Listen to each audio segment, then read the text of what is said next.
Welcome to the Hunt, Kill, Cook podcast. My name is Andre, one of your hosts, and in this episode, we're going to be sharing some of the best free hunting books that we could find, followed by a short synopsis and review of each one. As always, part of the ethos of this podcast is to share compelling stories from hunting history, and this episode is no different. Thank you so much for listening to the Hunt, Kill, Cook podcast, and enjoy the show. One Christmas, I was to be at the ranch, and I made up my mind that I would try to get a good buck for our Christmas dinner, for I had not had much time to hunt that fall, and Christmas was almost upon us before we started to lay into our stock of winter meat.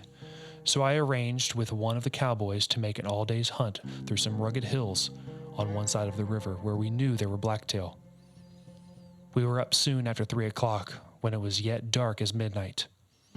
We had a long day's work before us, so we ate a substantial breakfast, then put on our fur caps, coats, and mittens, and walked into the cold night. The air was still, but it was biting weather. We pulled our caps down over our ears as we walked towards the rough, low stable where the 2 hunting ponies had been put overnight. In a few minutes, we were jogging along in our country. There was a powder of snow over the ground, and this, in the brilliant starlight, enabled us to see our way without difficulty. The frozen river was hard, and the hoofs of the horses rang on the ice as they crossed. For a while, we followed the wagon road, and then struck off onto a cattle trail which led into a long coulee. After a while, this faded out, and we began to work our way along the divide, not without caution, for in broken countries it is hard to take a horse during darkness. Indeed, we found that we had left a little too early, for there was hardly a glimmer of dawn when we reached our proposed hunting grounds. We left the horses in a sheltered nook where there was an abundance of grass and strode off on foot, numb after the ride.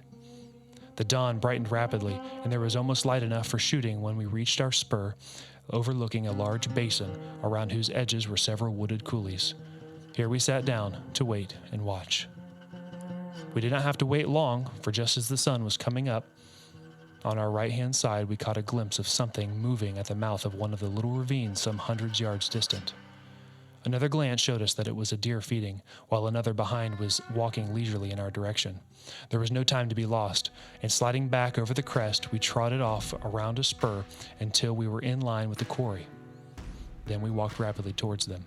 Our only fear was lest they should move into some position where they would see us, and this fear was justified.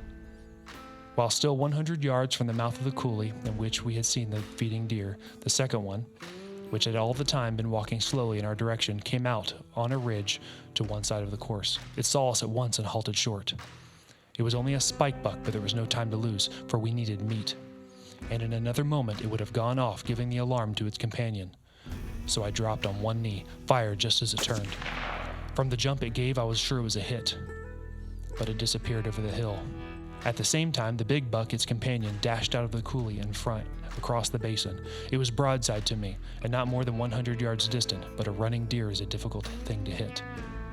And I took 2 shots, both missed. It disappeared behind another spur.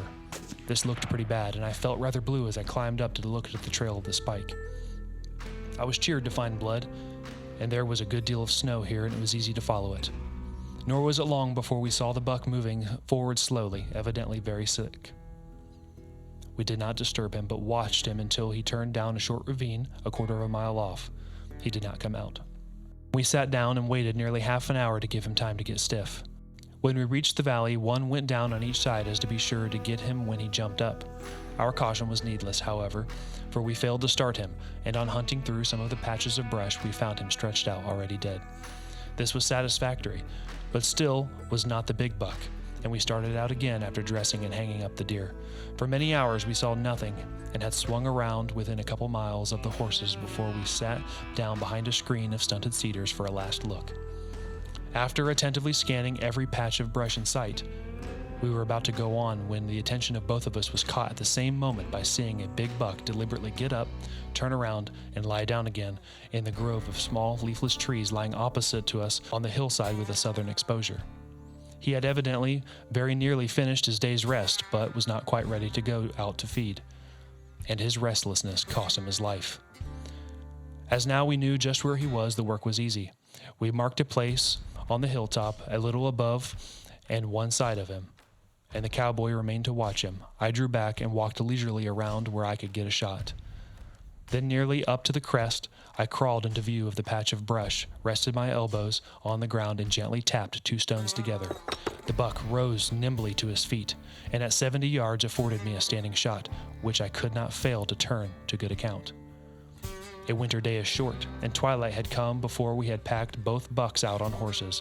But with our game behind our saddles, we did not feel either fatigue or hunger or cold. While the horses trotted steadily homeward, the moon was a few days old, and it gave us light until we reached the tops of the bluff by the river and saw across the frozen stream the gleam from the firelit windows of the ranch house. That is an excerpt from Good Hunting by Theodore Roosevelt.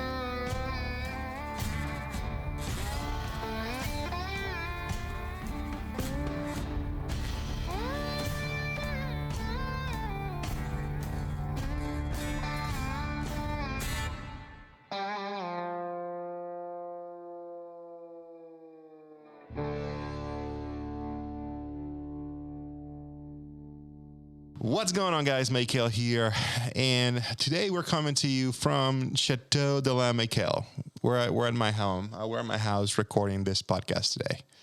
This here is my guitar collection, and this here is... I'm Andre. Glad to be here. Yeah. Dude, how you been? I'm great. Dude. I'm great. This is cool. Yeah, this is cool. It's nice to be able to just like sit down at the end of the day and then just like in the evening record a little bit. Yeah. Dude, so we are 1 week in to bow hunting season in Ohio.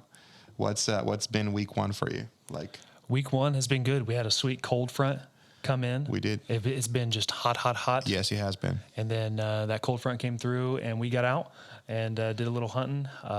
One we were separate, and then the other one we were together, and that was pretty cool. I was up in the tree in the saddle. I was trying to get some good footage of you. I was hoping we had a setup where some deer were going to come up a trail from the south and then cut right in front of us about 10 yards if they were going to come in at all, and it turns out they didn't, but it was a pretty good morning. But what did happen was that I put my foot through a hole in the ground and I fell on my butt. It was great. I wish I would have got that on camera, because I was up there just enjoying the morning, and then I hear and I looked down and you had rolled over, and I was like, oh no, I hope he didn't hurt himself. No, I was fine. I think at some point it was so dark that I was already on the ground. I was kind of rolled over. I figured I'd take a nap. Yeah. Okay. Yeah. Just lay it out. Yeah. I figured if there was something coming by, you'd probably wake me up. So. Oh yeah. You'd hear me. It's good enough for me. So far, my season has been pretty good. On the day that we went separate, I had an encounter with a young, like a yearling doe, and she came up like all excited, jumping from the right side of where I was sitting, and she just like stopped her jumping right in front of my shooting lane, and she stares at me. It's like, huh. You don't belong there. And before I could even get in position to shoot, she takes off. Busted. So that was pretty close to like the end of the night. It was like getting dark, and as it got darker, I see this huge mature doe come out of the woods, and about 200 yards out, starts like moving around. I was like, come on, baby, come on, come back. Finally, she makes it back about 140 yards out, and beds down in the middle of a field that has been already picked through. There's nothing there. And she just decides to lay down, and it's dark. And I guess this is a great thing to plug in. Like, if it's the end of the night and you're in a situation like this, what's the worst thing that could happen? Like, you get busted. That sucks. Yeah. But what if you didn't get busted? So that was my take. So I decided to start inching my way in the middle of an open field to see how close I can get to this thing. Yeah.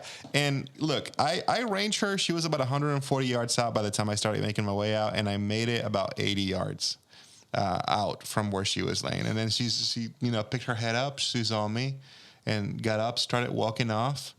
And then I started like moving a little bit more, and then she took off. But that was the night. There was no more shooting light, and so I figure I'd take my chances. If I could get it within 50 yards, I would have shot. Yeah. So there's something to be said about that, especially as a novice hunter. I mean, This is your second full season, and you have limited encounters with deer, and being able to figure out what you can and can't get away with. And sometimes that means, hey, I'm going to get up and they're likely going to see me. How much can I move? How low to the ground do I need to be? And you're just figuring things out. That's and right. so when you take chances, it could work out. I mean, stranger things have happened. That's right. It's a calculated risk, you know? Yeah. And I think that's worth taking, especially as a new hunter, just to get out, see what you can get away with. Absolutely.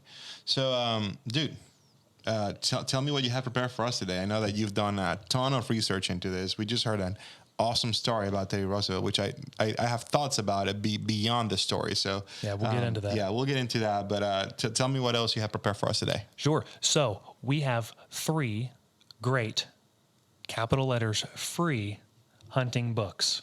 Ooh. Yes. Tell me more. So these books are under public domain. Okay. And they are excellent. Now, finding public domain books in general, there's a lot of great resources for them, but hunting books specifically, that's where you get into trouble. They're out there, but there's a lot of yahoos that wrote a lot of books, and these are some pretty solid books that I've gone through and try to, make it the short list for you all. And so on our website in the show notes, I'll have a link to these where we can get them sent directly to your email, and then you'll have the books zipped up to you in PDF form. So go check out the show notes for this episode.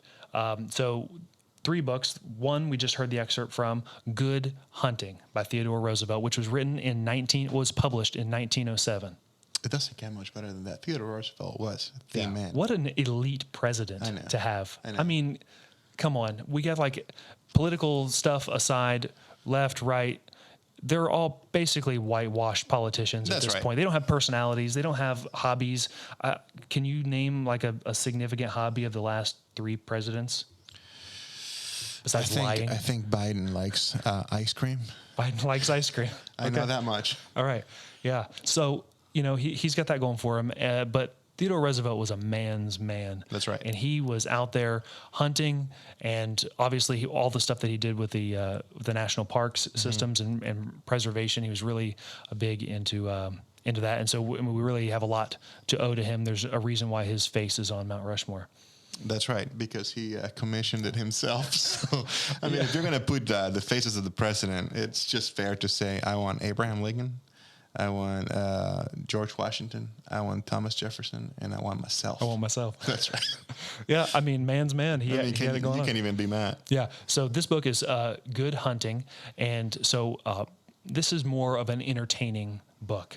It was generally written for the younger population, and so he has some nuggets of information, wisdom that he passes on through ranching. He thinks is a very, very good business at the time to get into, but a lot of people want to get into ranching for the money, or they don't want to sit at a desk job or whatever, and so he kind of separates boys and men. And then he has advice for each of them, warnings and advice in the latter end of the book. But the beginning of the book is just a bunch of stories of him going out and hunting, and it's really, really interesting, really well written. One of my other favorites, he talks about the wapiti. Do you know what a wapiti is? I don't know what a wapiti is. Wapiti, according to Theodore Roosevelt, is the proper name for an elk. Ooh. Is that the Native American name for an elk? I don't know. He didn't go into the story where the origins of the name come from, but he says wapiti, and it's regrettable that the common name is just elk. For whatever reason, he took a shine to it. Interesting fact here. So there is no word for elk. If you're listening or watching this, correct me, but there is no word for elk in Spanish. Really? There is no word for elk. I was stumped by this. I even called my mother and I said, Mom, like, I don't know how to describe this animal to you. And I showed her a picture, and she said, oh, that is an alce. And I said, no, Mom, because an alce is a moose. And she said, it's the same thing. And I said, it's not the same thing. Yeah. So, yeah, fun fact. The more you know, right? No word for elk in Spanish. The more you know. Yeah, I had no idea. That's something else. Yeah. As being a fluent Spanish speaker myself, yes, you'd think I would have known that, but native Mexican. I'm a former. You are a Mexican. Yeah. Not a Mexican. That's right. That's right. Absolutely. So Good Hunting. Yeah. And so he goes in and he talks about the wapiti, or the elk, deer, hunting bear and timber wolves. It's really, really interesting. Now, he's not a bow hunter, and so a lot of this is with a rifle and from ponies or horseback, which is pretty sweet. Yeah, it's pretty awesome. Yeah. But this is a great read. There's definitely a backstory to this, which I'll get into a little bit more once we get into the review of the story that you just read. But Teddy Roosevelt, the man. He's the man.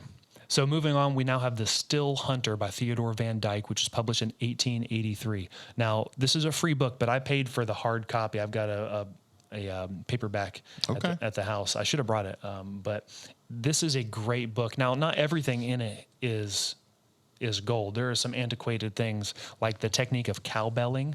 Oh, this is where that came from. All right, you guys need to listen to this. Okay, no, you know what? Download the free book. Amuse yourself. Andre wanted to try cowbelling at some point, but it just it doesn't work in our society. No, this is now. Maybe I don't know. I think it worked. The benefit of the doubt. Maybe I think it worked back then. Yeah. I think it did. So yeah, definitely download the book, check it out. It's really interesting. Other techniques like running deer down to tire them. This was something you actually still probably could do this out west in like BLM land, not out here east of the Mississippi. Definitely not. There's no chance that you're running a white-tailed deer down, right? And just to tire it out. And if you have, please let me know because I really want to know. You're an interesting person if you've done this. Yeah, anywhere in America, but specifically in the East. If you've done that, wow, kudos to you. And so he goes through and he talks about how to still hunt deer. So I was very interested in the act of still hunting. And it's not something that is normal to me. I wasn't raised that way. We were hanging in tree stands. I still do that a lot, which is great in an ambush position. But I'm very fascinated with the idea of with a bow, still hunting and sneaking up on deer. And I know that tons of guys have been successful doing that part of it, the sneaking. I've never snuck up on a deer, but this was part of that learning process why I got this book. And it is very, very interesting. He talks about how to find good land in general, fruitful with lots of game on it, and how to find that game and how to set up on it. And it's so interesting to like be able to read that perspective on something like this, because for us it's as simple as downloading the Onyx app. Like, shout out to Onyx, but downloading the Onyx app. 2 times. I'm just begging you guys.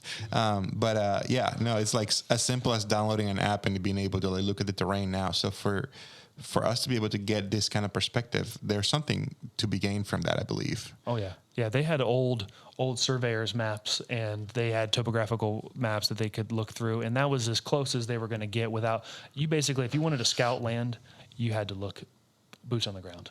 You had to be there and walk it out. And there's obviously boots on the ground you can't replace that right now. Right.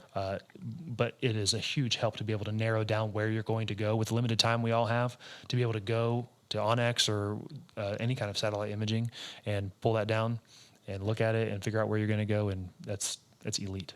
That is the next level. Awesome. So the Still Hunter, there's all kinds of cool stuff. And then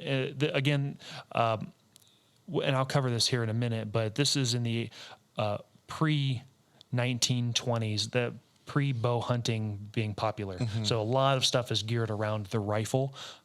And so in the Still Hunter, like there's like the last 3 chapters or something that go into everything you would ever need to know about an 1880s rifle. Right on. So if you have one of those, this book is probably good for that, but it's all about loads and different grains and all sorts of holds, and it's just talk about the difference, right? Like last episode we talked about Ishii, who was out there killing it, literally and figuratively, with heartstring made bows. You know, he was just making his strings out of guts and just bending, and just this guy was like something incredible. Go listen to episode 1 if you haven't.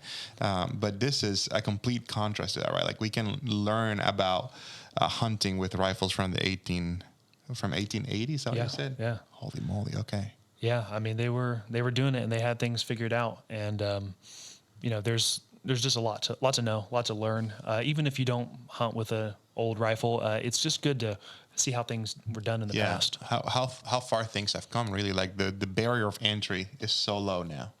Yeah. You can just go to the store, pick up a rifle off the rack that is going to, not cost you an arm and a leg, and still shoot, sub MOA if you're good at it, if you practice. Oh, yeah, for sure. So these guys were out there doing it, by heart. Yeah. Yeah. So, creme de la creme. Okay. This is the cream of the crop right here. This is the best book that you can get for free about hunting. And I'm convinced if you have a different opinion, you're wrong. You're wrong. This is the greatest book, and I it can see is that coming. Hunting with the Bow and Arrow by Saxton T. Pope, published in 1923. Now, this was, which you just mentioned, the cold open for episode 1, talking about Ishi. This book is incredible, absolutely incredible. So the long and short of it is, Ishi was the last Yana Indian, and he comes out of the wild in 1911. And against all odds, because his horrible, bloody history with the white man, he befriends Saxton T. Pope and then begins to show him everything that he's ever known about hunting, all of the Indian ways from his tribe's people that has been passed down generation to generation, how to make bows, how to make arrows, how to, flint knap broadheads, small broadheads from flint and obsidian, how to do all of these things, and then the techniques on how to use it all. Don't give it away. Well, I know, but there is literally so much in this book. I cannot give it away. Tell them about a cool technique that you learned from this book. A cool technique I learned from this You book. were getting ready to try it the other day. We saw this doe come across from an empty field. Oh, that's actually not from this book. That's a Warren Womack trick. Okay. I was shout out Warren Womack. It's called drop a leaf, kill a deer. That's the technique. Drop a leaf, and we will have more on that to come. So the rest of this book, it gets into the history of Ishi. Then it talks about all of the techniques for building bows. He meticulously, whittled bows out of trees, how to find the right tree, the right type of wood, which there's a huge, traditional archery Boyer community out there that if you've not read this book, excellent.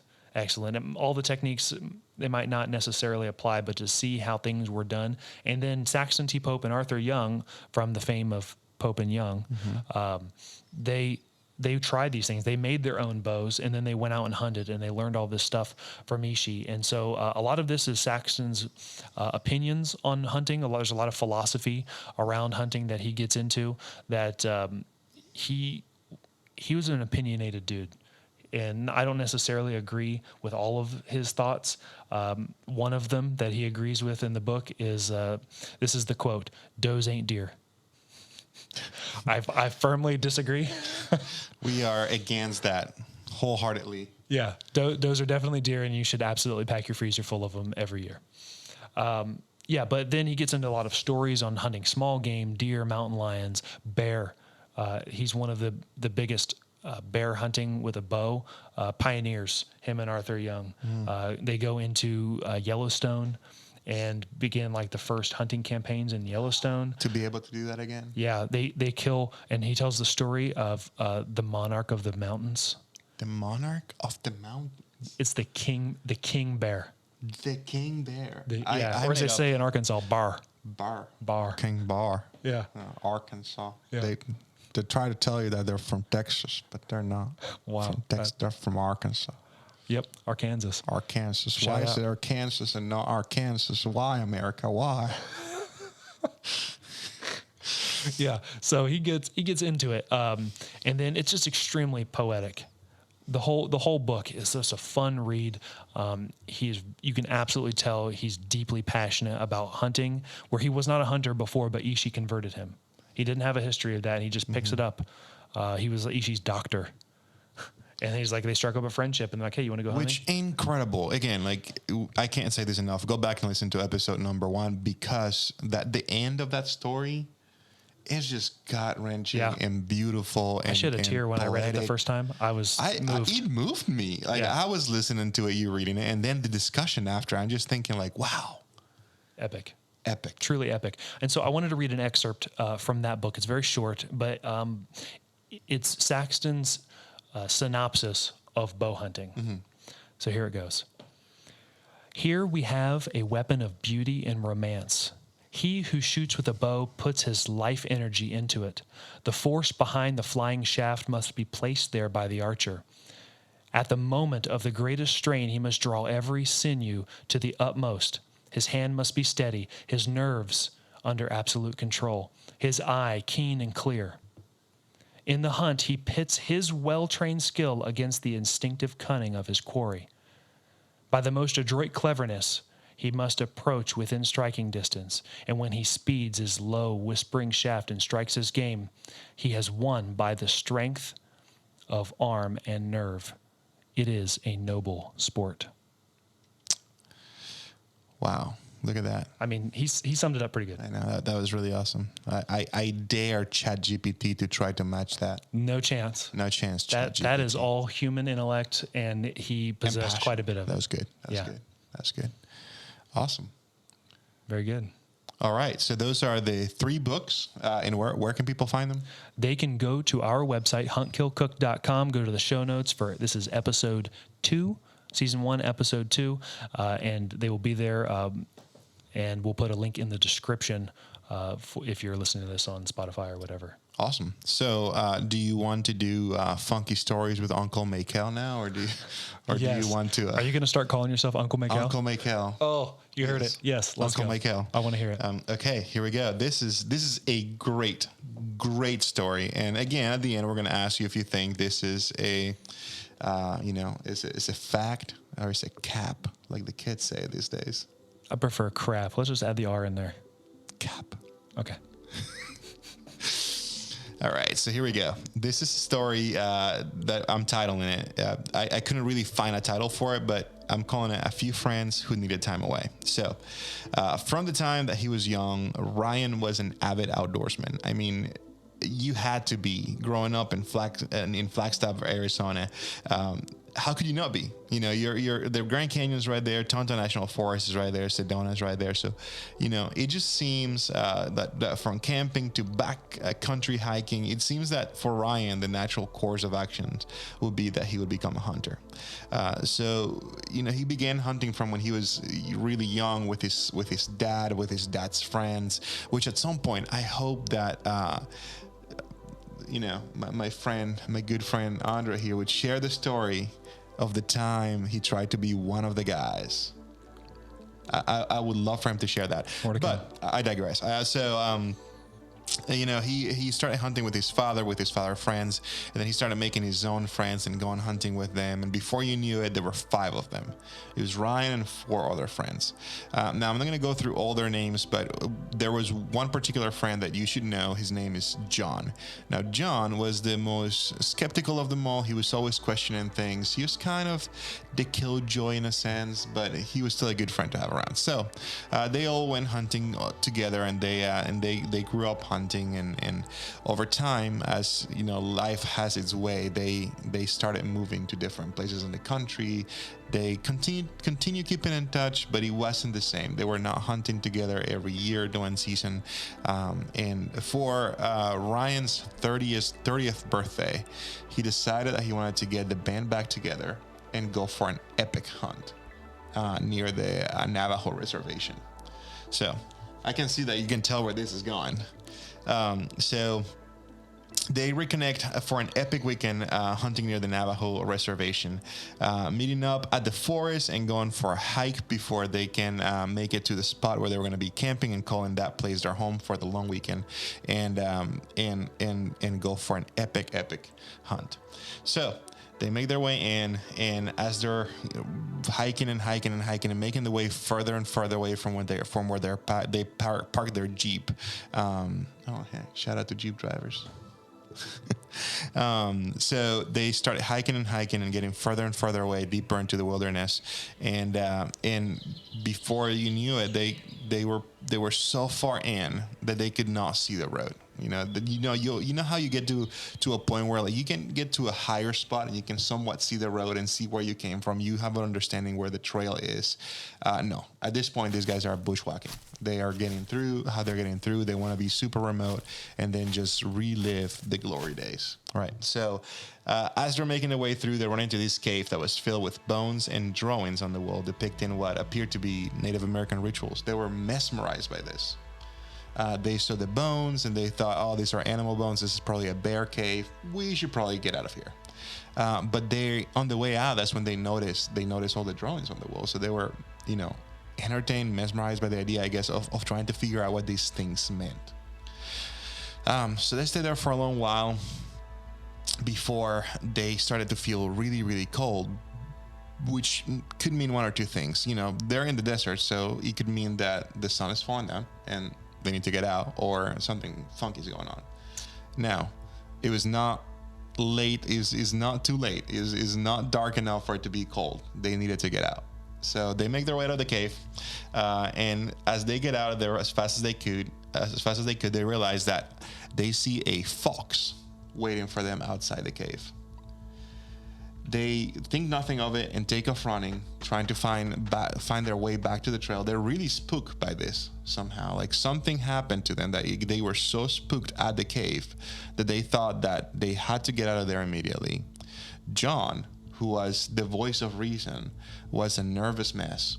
So they start making their way back to the trail. I see you smiling. I want to hear your thoughts. No. Okay. So they start making their way back, but every time they stop to kind of gather themselves, they count the group, they check on each other, they ask John what's going on. John can't shake it off, like he needs to like get back. He just doesn't want to do this anymore. And every time they stop, they look around and they see the same fox. This fox is chasing them. They can't get away from the thing. So they not only are struggling to find their way back, but now they have a strange fox that will not leave them alone. Finally, they get too tired. The night starts to fall, and they decide that they need to make camp. They are lost in the vast Arizona wilderness near the Navajo reservation. There's a fox chasing them, and they need to camp for the night. It's not a good day for Ryan and friends. No. They set camp for the night. They get into their tents, and in the middle of the night, John begins to have an intense night terror. He starts shaking uncontrollably. He starts screaming. He says, "He's seen me. He's seen me." He can't shake it off. Finally, they all gather around him. They pull him out, sit around the fire, and they spend the night drinking coffee, waiting for daylight. And daylight could not come any sooner for these guys. As soon as the sun came up, they started making their way back to the trail, but still they couldn't find it. But this time, the fox wasn't there, which was of great relief to them. But, however, they started noticing a hawk. A hawk was following them. It was flying over. It was stopping in front of them every time they slowed down. There was a hawk perched on a branch of a tree, in the middle of the path. They just couldn't get away from this thing. Finally, they make it to a clearing, and when they made it to that clearing, John absolutely loses his mind over this hawk.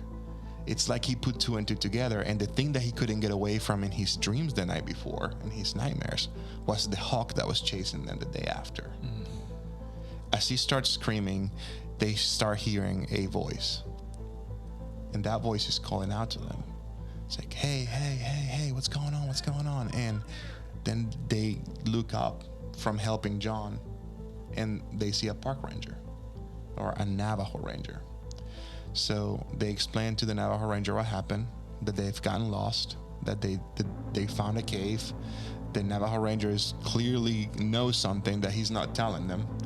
And he says, well, get in the truck. I'm going to take you back to your Jeep. Do you know where you park? And they had a vague idea of where they left their Jeep, which trailhead.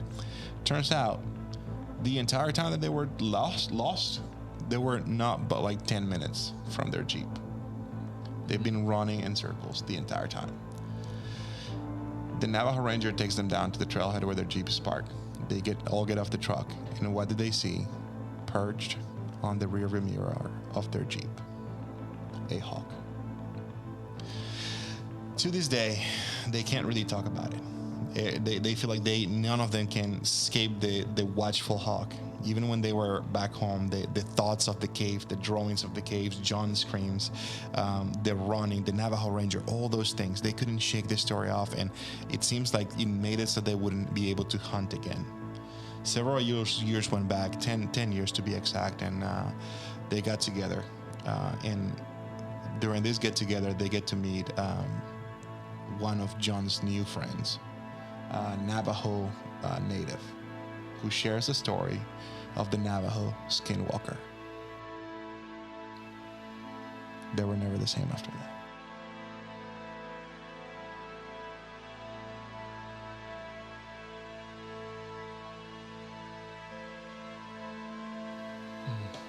So, fact or cap? I'm going fact. It is a fact. I'm going fact. This is a true story. It is a true story. You can find the story on Reddit, which I know it's not like the most unique way to find story or the most sincere or you know, trying to just like the Wikipedia of you know, stories. It's Reddit, but this has been posted and cross-posted in several back channels for the reservations, and like this is a story that's been repeated time and time and time again. It seems to be the same kind of situation every time. Yeah. So remind me to not go hunting near the Navajo reservation. Absolutely ever. not. No. I got the chills. Yeah. No skinwalkers for me. No skinwalkers for me. All right. So we've decided this is a fact, fellas. Fact. Certified. Certified fact. All right. Now, let me shake that off a little bit because now it just kind of gave me the heebie-jeebies. So now let's talk about Teddy Roosevelt. Yeah. Let's go. So, you know, before you started reading, we got into the show. I asked you to give me a little bit of a synopsis on this. I think it will be beneficial for our audience now that, you know, we are on the back end of the show to hear again a little bit of a recap of what this story was about. Sure. So the story in the cold open, Teddy Roosevelt and his cowboy friend, they're at his ranch, and they're going to go hunting around Christmas because they don't have any meat for that Christmas dinner. And so he goes off with the cowboy, and they get the ponies in the bitter cold, and they go out at 3 a.m., and they have a spot where they're going to do some, I don't know if they're doing glassing or if they're just looking with their bare eyes or whatever, but a high spot where they're going to look over a large coulee, which if you don't know what a coulee is, I didn't either. I had to research it. And the best way I can explain it is imagine the ravine where Mufasa dies, okay, but a lot wider, okay? And there's... Why'd you have to bring that up? He's going to shed a tear. Yeah, Mufasa dies, and... so it's this wide ravine with steep canyon walls, and then there's like forest and tall grass and maybe even a river basin in the bottom of this ravine. And so that's a coulee. And so they're going to go up on the high spot and look down into the coulee, and they see a couple deer as sunlight comes up. And they can't really tell what they are, so they decide to get closer. So they come down off the hill, wrap themselves around to where they can start coming up slowly. And the deer had fed the whole time towards them. And so they meet at the crest of a ridge, and one is a spike buck. Teddy Roosevelt drops down on one knee, boom, drops the buck, and it, well, not drops it, but he kills it, and it goes off and dies in the weeds. And then another buck comes out, the big one that he was wanting, and it runs off. He takes 2 shots while it's running about 100 yards away, misses them both to his shame. That's why you don't shoot at running deer. And he had terrible eyesight too. Yeah, I mean that's like really not a wise choice. Yeah. I mean, great president and all, but like, come on, just you got to know your know your limits. strengths. Yeah, for sure. And so he, he's kind of bummed, and so they go find the spike buck. They hang it, dress it, hunt the rest of the day. Don't see anything, and at the last light, they are going to sit down for one last hurrah for that day before they pack out with the ponies. And they see that giant buck again, and it gets up, turns around, and sits back down. And that restlessness is what leads to its own demise. And so the cowboy stays put, keeps an eye on the buck while Teddy Roosevelt does a stalk. He sneaks up to it on the high part of the other opposite side of the ridge, and then at 70 yards, he shoots the buck. He actually knocks 2 stones together, which I thought was an interesting detail that he put in to get the deer to stand up. And it stands up, and he gets it, and they pack out 2 ponies, and in the moonlight, they head back for their Christmas dinner at the cabin, which I thought was pretty cool. A lot to be said about this story, mainly that at the beginning we hear that Teddy Roosevelt shoots this smaller buck, right? Yeah. And then the big buck comes about. And to all of you trophy heads, if a small buck was good enough for Teddy Roosevelt, yeah, come on. Come on. He said he needed. Plus, they were there for food. They were hunting for their Christmas dinner. Yeah, they needed the meat, and he was like, "Well, okay, that'll do. That's meat. right. And so I love that philosophy. Although, I mean, Teddy Roosevelt was very notorious. Or I don't know, not notorious, probably the wrong word, but he was very known for being a trophy hunter. I Yeah, mean, that was his 100%. He would shtick. travel to Africa to just like kill, exotic animals. Yeah, That was maybe his- one of the greatest trophy hunters, if that's what you're into. Yeah. A spike buck was cool with him. Yeah. It's cool with me. Yeah, it's cool with me too, man. So, do you know where he was, where the story took place? It's not specific. It doesn't say a state. Somewhere out west.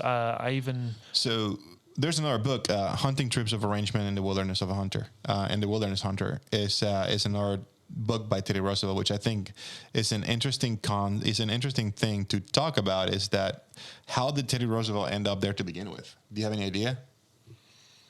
No, I don't. So, backstory here. Let's go. So Teddy Roosevelt was married, and he married the love of his life. He was a happy man. In fact, when he met this woman for the first time, he met her at this like school party, and he told his buddy at this party, "Hey, you see that girl over there? I'm going to marry that girl."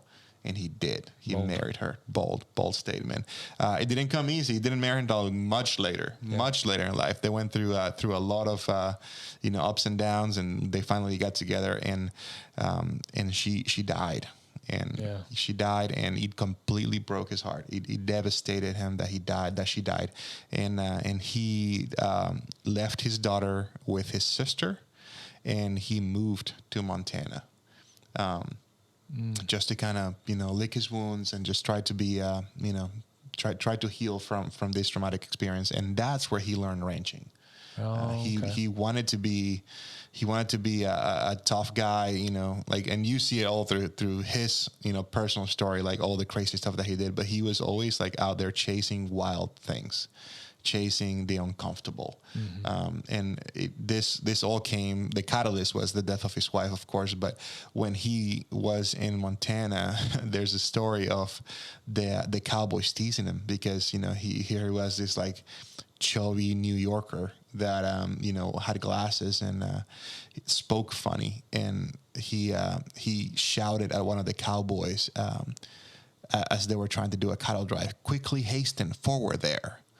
And quickly hasten forward there, and the Cowboys had a heyday with it. They probably thought he was a dandy. They thought that he was a dandy, and Teddy wouldn't have it. He got off the horse and dragged the cowboy down and beat the living snot out of him. No way.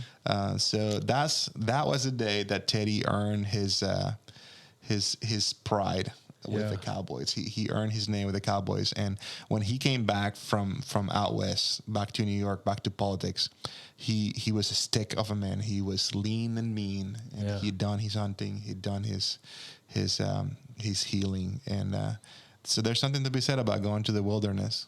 I mean, there's lots of benefit of being out alone in the wilderness, and learning to be a man, learning who you are. Yeah. I was speaking with my wife earlier today.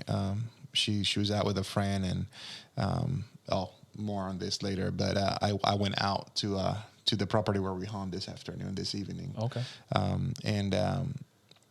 She was having dinner with this friend, and she told her what I was doing. It's like, "Oh yeah, Maykel is out there. He took the boys. I took Benji and Lucas with me. I made them a little shelter and sat them down. I said, you have to stay put. They did great. They did not move. That's so cool. She told Tammy, my wife, that sounds horrible and super boring. And my response to that was like, hey, there's two kinds of people in this life. People that can go to the wilderness and sit and be perfectly happy in God's nature, and people that need to be staring at a screen to be satisfied. Yeah. It's refreshing to be out there. Absolutely. It's important. It's soothe the soul. Yeah. So tell me, what was your takeaway from Teddy's story? My takeaway from Teddy's story was doing what it takes. Doing what it takes to get it done. 3 a.m. He's up. Getting the pony saddled up. Yeah. Headed out. And it turned out to be actually too early, but he didn't complain. He didn't talk. He said at one point he was numb from the ride, from the cold, and there's a lot of adversity in that. And but they moved forward. Him and his cowboy friend. That's another kind of cool takeaway. Is the cowboy just like laid back and let him go off, and Teddy shot both deer.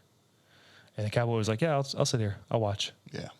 I don't know what takeaway that is, but it just kind of struck me as I read the story. But they went from sun up to sundown, and instead of being I would have been satisfied with the spike. Yeah. Honestly, oh hey, I missed that giant buck. Okay, well let's pack him out and get out of here. But they're like, yeah, we'll leave him there. It's cold enough. Let's go get another one. Well, it was like the last push too, right? Like it's not like, hey, we're gonna come back tomorrow and try to chase that buck. It was like, hey, we're gonna go out one more time tonight, and whatever may come. And here comes this buck. Yeah. So on that note, I mean, what's the worst thing that could happen if you stay just a little later? That's right. Just a little bit. Just a little bit. Yeah, try something new. Get out there. I tried to sneak up on that doe. Yeah. She busted me though. You know what? You were going to walk out anyway. Yeah, that's She was right. in the middle of the field. That's right. So I was on my way out. I mean, stranger things have happened. Stranger At least things. it wasn't a skinwalker. That you know of. That's right. That I know of.